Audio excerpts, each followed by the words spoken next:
Hello there, my name's Ms.RedNebula and welcome back to another set of 5 quick tips for Planet Zoo. Tip number 1.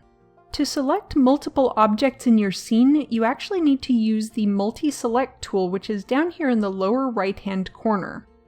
Click here, and then you can click and drag to select multiple objects. Be careful, as you just noticed that I selected this tree back in the background in addition to these objects. You can also hold down Control and click to unselect or select individual ones, or to deselect pesky trees that happen to join in. You may have also noticed that sometimes objects will automatically form themselves into groups. This typically happens when you're placing down construction items. Anything that has a grid up in the corner is what's called a grid-based item, and those will go together in a group automatically.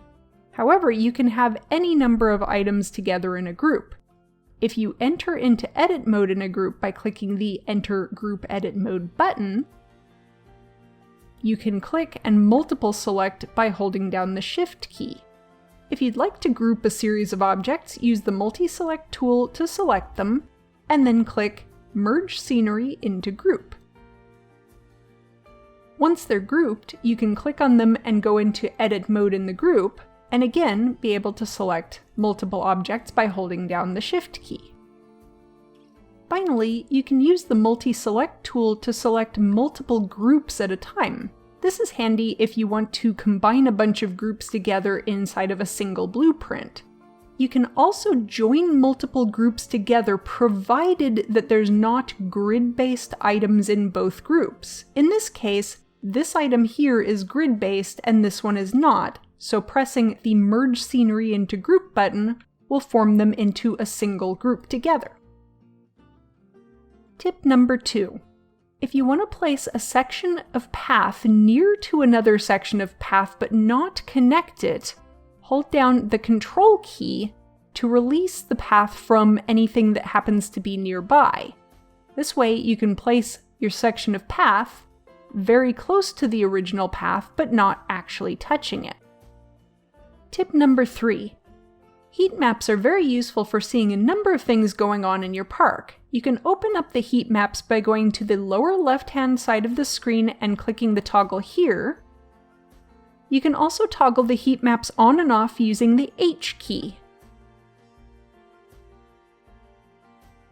Tip number 4. When you're taking screenshots, you probably don't want all of the UI elements to be shown. Simply click Ctrl-G to get rid of them. Tip number 5. When you're doing a lot of terrain work, sometimes it's inconvenient switching back and forth between the pull and push buttons all the time. There's a shortcut for this, however. When you're on the pull tool, press the Control key to convert it to push, and conversely, when you're on the push tool, press the Control key to convert it to pull. And that's it for this set of 5 quick tips for Planet Zoo. I hope you found them helpful. Feel free to like or comment, and if you want random updates from my little world of art and gaming, subscribe. If you enjoy what I do and are interested in supporting the channel, check out my Patreon. A big thank you to my current patrons.